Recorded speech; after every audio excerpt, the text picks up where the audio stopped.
Hello, good morning, good afternoon, or good evening, wherever you are on this beautiful planet of ours. Welcome to Sustainability in Your Ear. This is the podcast conversation about accelerating the transition to a sustainable carbon neutral society, and I'm your host, Mitch Ratcliffe. Thanks for joining the conversation today. We're going to be talking about EPR, Extended Producer Responsibility Laws. Americans generate approximately 1.3 billion gallons of used motor oil a year, and only about 800 million gallons gets recycled. However, most of that is burned as fuel rather than re-refined into new oil. The remaining 500 million gallons are disposed of improperly, often dumped down drains, left in garages, or poured on the ground and sent to landfills. When it comes to the plastic containers that motor oil comes in, the recycling rate is even worse. Most curbside programs won't accept them because residual oil contaminates other recyclables. Today, we're going to be discussing oil recycling in Colorado, where Earth 911's recycling locator lists 824 locations that accept motor oil and oil containers. But collection alone doesn't solve the problem. Someone has to pay for that infrastructure, someone has to manage the logistics, and someone has to take responsibility when things go wrong. Until now, that's fallen mostly on municipalities and volunteer programs. But extended producer responsibility laws are changing that equation by shifting the financial burdens to companies that make and sell these products. Our guest today is David Laws. He's CEO of the Lubricants Packaging Management Association. It's managing what could become a test case for how that shift happens. In September 2024, five major oil companies, including BP Lubricants, Chevron, ExxonMobil, Shell, and Valvoline, founded the LPMA as an independent producer responsibility organization. And a year later, Colorado approved their program plan, making LPMA the first industry-led PRO, that's a producer responsibility organization, to secure state approval under EPR legislation. Colorado gave producers a choice. Join the Circular Action Alliance, which manages all packaging and printed paper recycling in the state, or develop their own sector-specific program, which must demonstrate better outcomes than the alternatives. LPMA chose to go it alone, arguing that petroleum packaging requires specialized handling that general-purpose programs can't provide efficiently. Laws brings deep EPR experience to his work. He spent a decade regulating EPR programs in Canada, and he argues that producer flexibility, that is, letting companies design their own compliance pathways, leads to better environmental results and lower costs than state-mandated single PRO models. And, as evidence, he points to Oregon, where a lawsuit is challenging the state's requirement that all producers join one organization, as evidence of what can happen when choice is restricted. The question is whether that's good policy or good lobbying. Five of the largest oil companies in the world have built a compliance system that lets them manage their own waste on their own terms. They say it's more efficient. Critics might ask whether producers should be writing the rules they're supposed to follow, and that's a good question. LPMA is already operating in California, Maine, Minnesota, Vermont, and Oregon, with Maryland and Washington likely next. If Colorado's model works, it could reshape EPR programs nationwide. If it doesn't, it could prove that some decisions are better left to regulators rather than industries being regulated. We'll talk with David about how Colorado's approval process worked, why petroleum packaging can't be managed through curbside programs, and what the business case is for independent PROs, as well as how he plans to scale operations across states with different regulatory frameworks. You can learn more about the LPMA at interchange360.com. Interchange 360 is all one word, no space, no dash. Interchange360.com. So let's see whether producer choice delivers better results or just better deals for producers right after this brief commercial break.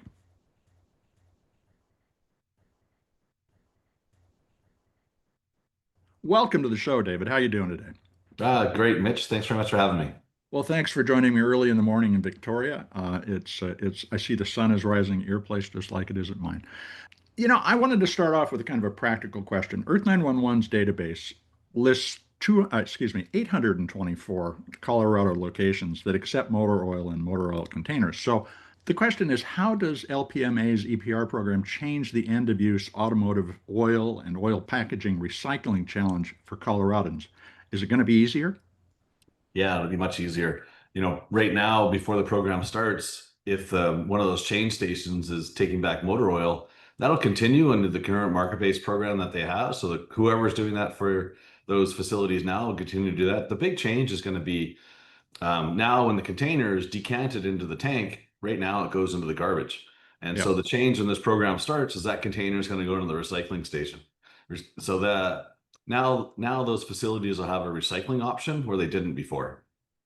Does that mean the containers will be rinsed and cleaned before they go into the process, or does it all go in together, oil and container? No, the oil typically gets decanted into a large tank and then pumped out by a truck. And those Well, I facilities, understood that part. Yeah, I understood yeah. that part. What I'm asking is, do the dirty containers, is there a way to wash the inside of those containers? Yeah, I would say just empty it as best you can. Don't Okay. wash it on site. We have facilities that do that. Put the cap on it, put it in, whether we have a tote or we have a bag or we'll have something at your facility you can put it in. And one of our contracted trucks will come pick it up. It might be the same truck that picks up your oil. They might also be picking up the containers. And then we'll deal with all that at one of our specialized facilities. How many of those specialized facilities does Colorado require?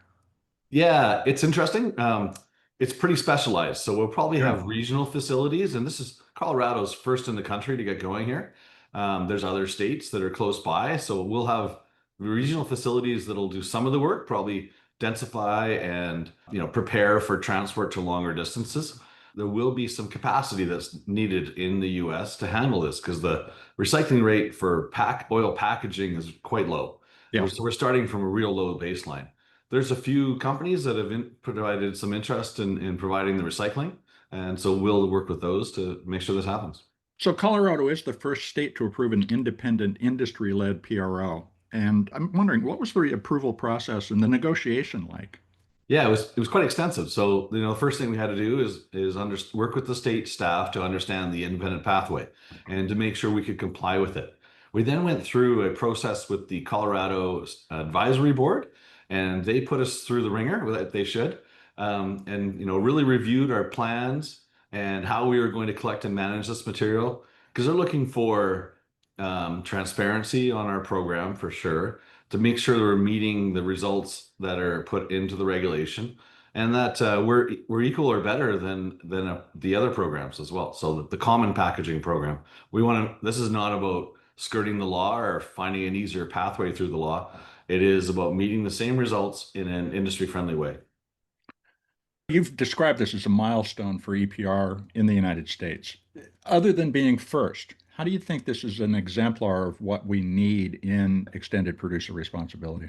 Yeah, it is really a milestone, and you're right. It's more than just first, it's the right model. And I've been in EPR policy for 20 something years, and it's Colorado that's gotten it right. What they've done, they've provided industry flexibility by maintaining strong oversight.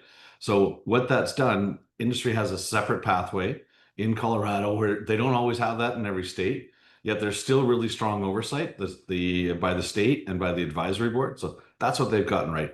And it's first in Colorado. It's the first plan approved in Colorado before the general packaging plan. It's up for approval right now, but it's also precedent setting across the country for other states to look at and see the process, see how it works, and possibly offer up the same independent pathway. Well, let's talk about those other states. Where are you operating? Or rather, I did explain where you were operating in the introduction, but what is the state of those operations at this point? Yeah, Colorado's, obviously we have an approval and we're off and running in Colorado and we'll be collecting containers early next year. The other states that have passed packaging, you've outlined them, but one problematic state for us is Oregon. Oregon doesn't allow producer flexibility. They are forcing everybody into a single pro. And we've talked to the state quite a bit about that and why it doesn't work. Oil containers with residual fluid in them, they don't commingle well. They don't do well with food grade packaging. The people that run the food grade packaging recycling program don't want these containers in the blue box because it devalues the market value of that material. This is always best everywhere where there's a good packaging program, there's a separate program for oil containers. Let's talk about contamination just a little bit. Yeah. This is a really interesting issue for me after having done this for 10 years. And we try to explain this all the time, but can you describe what happens when motor oil gets, for instance, mixed with corrugated cardboard? Yeah, essentially it just makes that corrugated cardboard less easy to recycle. So it does cause an issue in the market value of that material. Recyclers hate it. They want pure corrugated cardboard, as clean as you can possibly get it. That's their dream. They can turn that back into new cardboard products. If it's contaminated, it's less likely to come back as a new product and could wind up, either in a landfill or incinerated. Clean, clear separation of materials is really important to the economics of recycling. And a lot of times when we think about recycling, we think, oh, the city takes care of it. Can you kind of unpack for us the layers of public and private entities that are involved in the transmission of what we put in the bin to the recycler? Yes, this is exactly why we need to have a separate and independent program for automotive packaging. It is not something that, whether it's a city-run program or an industry-run program, it doesn't commingle well. But we do work with many cities. If they have a depot or household hazardous waste depot, those are perfect locations for us to work with them. That's where the oil is going. So we tend to follow where the oil goes. You don't put oil in your curbside blue box program. You take it back somewhere else, and that's where the packaging is going to be generated. And that's where we'll work with the general packaging program to have communication out to residents to direct them to, take back their oil and the container to the same facility and keep it out of the curbside program.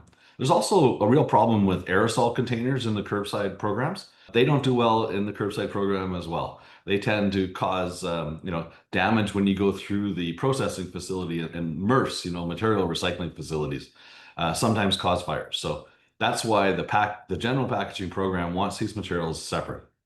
The cleanliness and the separation in the materials is key to the economic viability of the recycling system. How much did LPMA have to put to work to stand up those specialized facilities? And do you see an ROI in that, or is this simply an expense related to compliance? It's an expense related compliance, but the more we can keep it separate, the less we provide incentives to those facilities. So Mhm. volume-based incentives. If you recycle a certain amount of pounds of oil containers, we're going to give you an incentive for that. But because it's separate, we're able to lower those costs. Let's go back to Oregon for a second. You Yeah. are working in the state, and I'm curious how that's going. What lessons are you learning from the first few months of being engaged with the state of Oregon's Department of We are Environmental engaged with the Policy? state of Oregon. We do have an exemption program. We haven't started collecting containers yet. We aim Mhm. to, but we haven't started collecting containers yet. And so, the state, I think at the staff level, I think they've realized that there needs to be a separate pathway for these containers. They can't, but the law is passed and they feel they're bound by the law they have that where they require a single pro. I think they understand that we can, if separated, we can hit really high recovery rates. For example, the program I run in British Columbia, we collect and recycle 96% of the oil containers put on the marketplace. That is an astounding number when you consider where the US is currently at, where Oregon is currently at probably zero. And so it won't happen overnight to get to 96. It takes a little time and a lot of communication with residents. But at least we can show that if separated, we can get to these high recycling rates. I know the National Retail Federation is one of the industry associations that is particularly concerned about Oregon. Who are some of the other entities that are participating in trying to make some changes in the policy here? Here, by the way, folks, I do live in Oregon, and this is not meant as a defense of the state, but an honest question. And good for Oregon for, taking a leadership role in regulating this product and regulating EPR. They just need to tweak it, really. And so there's many industries that are sort of, I would say, caught up in the single pro Oregon law that don't like it. I think glass industry is one of them. They, Mhm. even that doesn't do so well on the blue box. It's heavy, and they would prefer an independent option if they can do it. I've seen glass collected independently and managed quite well. Glass is actually a really nice circular economy product. Can be cleaned up and reused again. It's a nice environmental product. There's others too that are, I would say, ag pesticides and Mhm. paint. I mean, those are the types of industries that want choice. They don't necessarily want to be lumped into the common collection program at curbside. You mentioned a moment ago your 10 years of experience in Canada. What lessons from Canada's experience, which is far more developed than ours, are you beginning to apply here as you bring LPMA to the forefront? Yeah, we're certainly bringing our knowledge on sort of the collection framework and what it takes to collect that material. We're also able to, provide examples, living examples of what it looks like when it's built. And I think that's really powerful. We recently toured a bunch of California legislators up in Victoria and showed them some of our facilities, and they got to see firsthand just how this, how does the program work? How does an independent, separate program work? How does packaging work and combine with the oil and antifreeze? And I think they were quite surprised at how easy we made it look. And the recovery rate speaks for itself. In addition to all those successes, what are some of the mistakes that were made in Canada that you're watching out for here? Yeah, well, probably one mistake is, we really developed it province by province, the program in Canada. We didn't go for a national harmonized entity. So we Mhm. learned that lesson. And in the US, when LPMA is formed, it's a national EPR compliance agency. So we're able to sort of smooth out the bumps for the members and have consistent harmonized reporting of material into LPMA, and then work with each state to try and harmonize as best possible. Every state regulates just a little bit differently, but it's our job to kind of smooth those bumps out and still deliver the same results. So it won't matter for the producer members so much the bumps, and so that's our role. There are discussions about a national plastics law, for instance. Do you think we need a national recycling policy? EPA produced a recommendation that we develop one before the Trump administration came in. Should we be pursuing that or go our Yeah. separate ways? Well, I think the Constitution might get in the way of some of the going national there because it is a state responsibility to manage waste. But certainly some national harmonization would certainly help, whether it's a national definition of recycling, whether it's some policy guidance from EPA. I think that would be helpful in terms of harmonizing because it doesn't need to be this different across the country. Many countries, unfortunately, Canada's done it the same way. We've regulated province by province. But every other country that tackles this, Spain, France, Italy, they do it at a national level and they do it quite well. That's typically based on a shared definition of what you're handling. And it sounds like what would be valuable would be a national standard for describing materials that can be recovered and reused. Yeah, definitely a national product list, a national producer, harmonized producer definition. So its producers are designed the same across the country, and probably a national definition of what is recycling. Because, strangely enough, recycling has been around for so long, but it still seems to get reinvented every time a new law comes out. It's interesting. I mean, we have been doing this for about 110 years now, but it feels to me, after 10 years of covering this industry, that we are still at the end of version 1.0.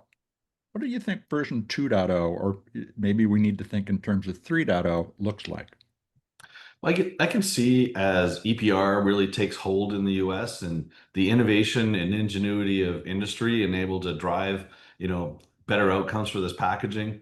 If governments stick to target setting and not operations, you let industry set the targets for industry, let industry innovate and evolve and invest in the sector, we'll see massive changes to what happens to on the ground, to what happens in everyday life in terms of the type of packaging residents are seeing and the recycling rate. And you'll really see it at landfills because you'll see a massive change in what's diverted from landfills. This is a great place to take a quick commercial break, folks. We're going to be right back to continue the conversation. Stay tuned.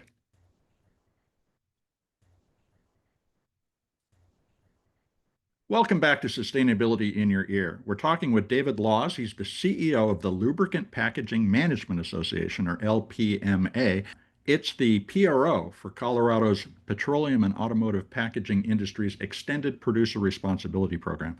So, David, how do you respond to critics who say, yeah, okay, choice is great. There are reasons for that choice, but that's a lot of complexity to manage. Is it necessary? When people ask, what do you say? Yeah, we've done the business analysis around the choice and why, this industry has decided to, have a separate program and that it's a positive business case for it. And so we're looking to provide compliance to everybody that's a participant in our program, meet the state targets, especially for recycling and recovery, and get the best deal for this industry. And that's why we're doing this in a separate way. Keep the costs down as far as we can. We have an obligation to our producers to keep costs down. One of the things we do at Earth 911 is answer a lot of questions from consumers, thousands and thousands of them over the past 10 years. And there's a consistent skepticism that the effort that they make to put something into the right bin, whether that's the blue bin or taking it to a hazardous waste drop-off location in the case of oil, doesn't lead to any actual positive outcome for the environment or for the reuse of those materials. How do we change that narrative? And maybe we'll talk through a little bit more about that, but what are your thoughts? Yeah, it's a great point, and I'm seeing some of the same sentiment. But one of the really strong, powerful tools of an EPR program is the strong oversight of the state. So we will need to report annually exactly how we've handled and managed all the material we collect.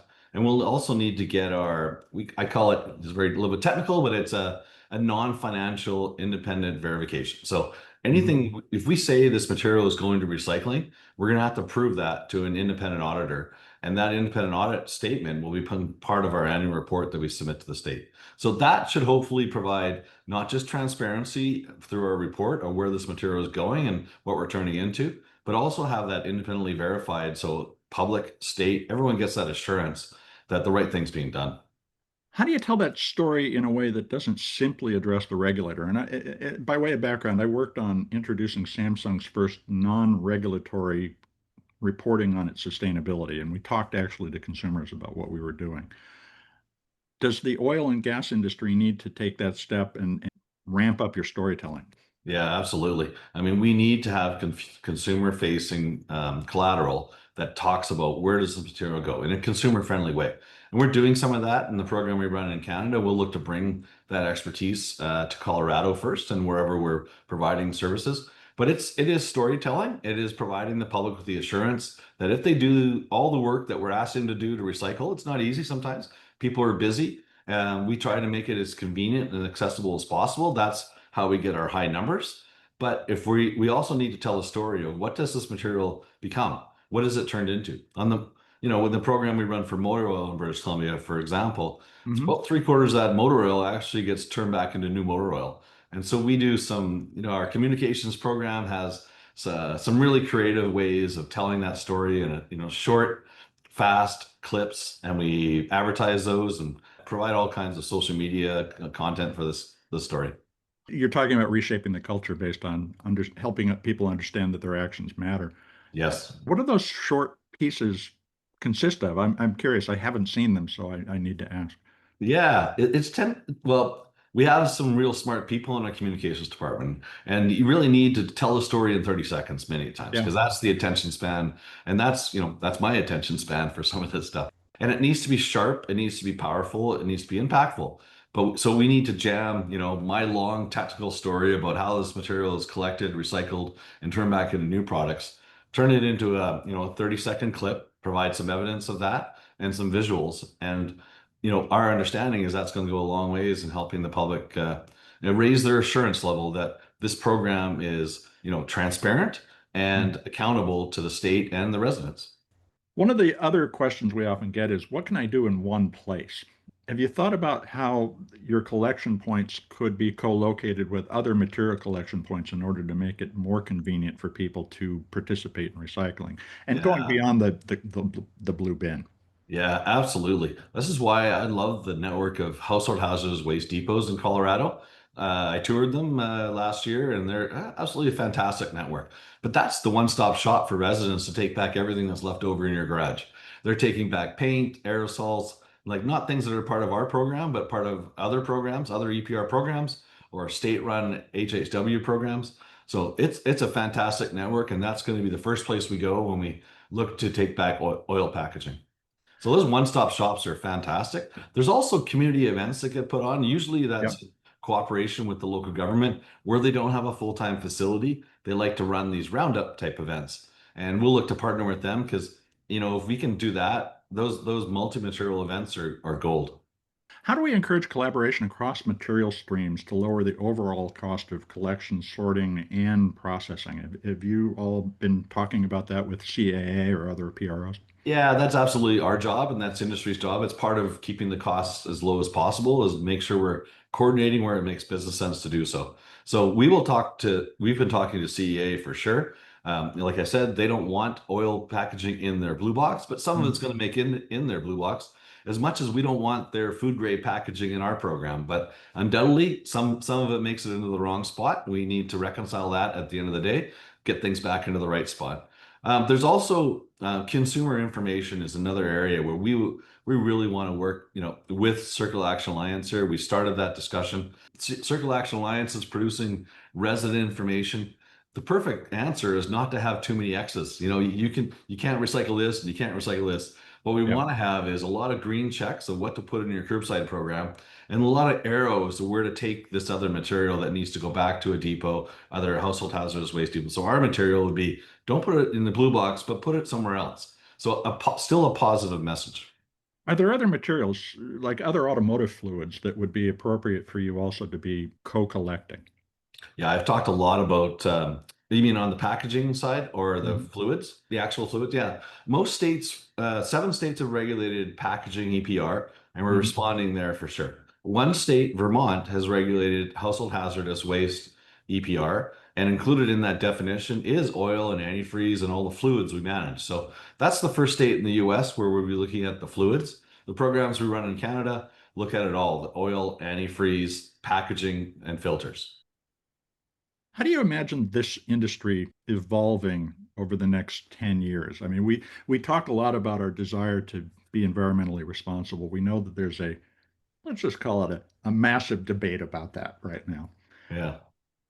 Do we have the momentum in the United States? And I'm particularly curious, as your perspective comes from that of Canada, to make this real and tangible for American consumers by 2035?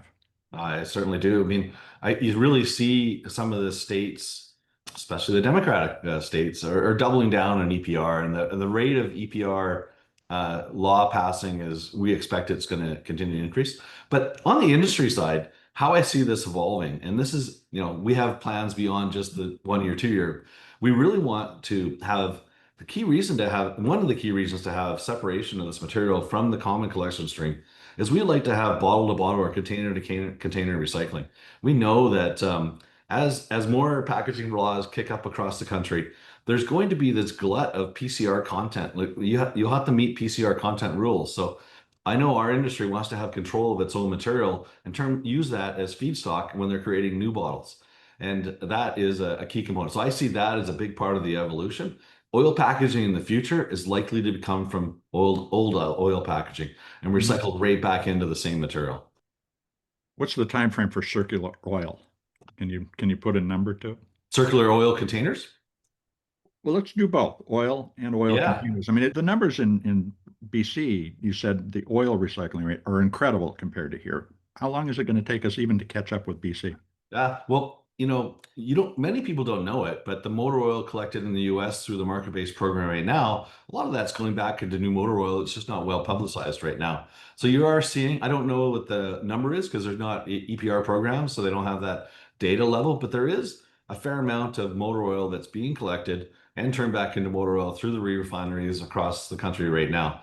Actually, I'm going to a conference this week. It's called the Infinite Conference, and it's where all the oil re-refinery companies go and collection companies, and they talk about moving the dial and increasing the volume of fluid through their program. So that's happening at I would say, a lower level than where there's an EPR program because the state or the province would require us to have cross the state collection, whereas the market-driven programs usually, there's a circumference around the re-refinery that drives its volume that drives the business. On the packaging side, we're closer than many people think. We've seen this coming for a long time. This Mhm. expended producer responsibility. We've got a working group together. We work with a group called the National Lubricant Container Recycling Coalition. That is a complete supply chain of oil packaging. It's manufacturers, it's recyclers, it's collectors, it's everybody, it's brand owners, it's everybody involved in the supply chain for oil packaging.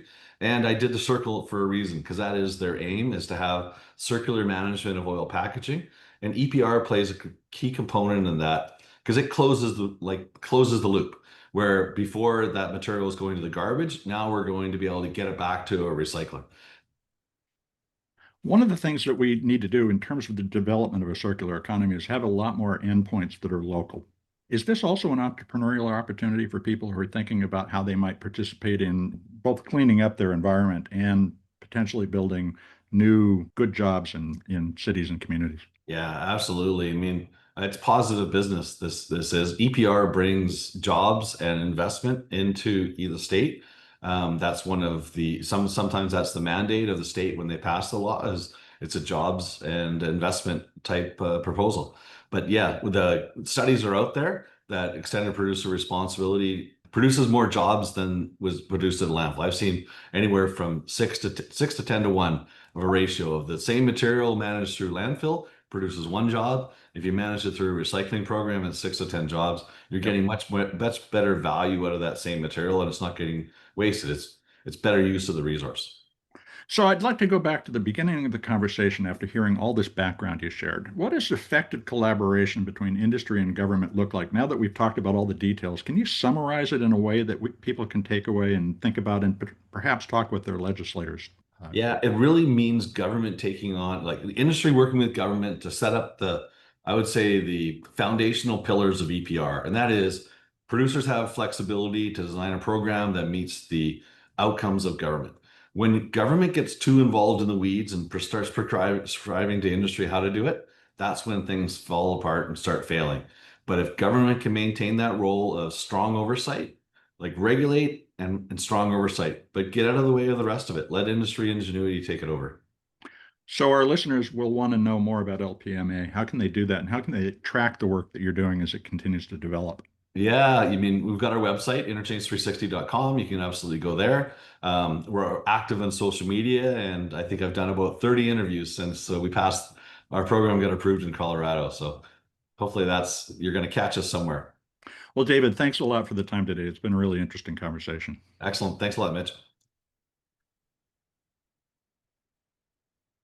Welcome back to Sustainability in Your Ear.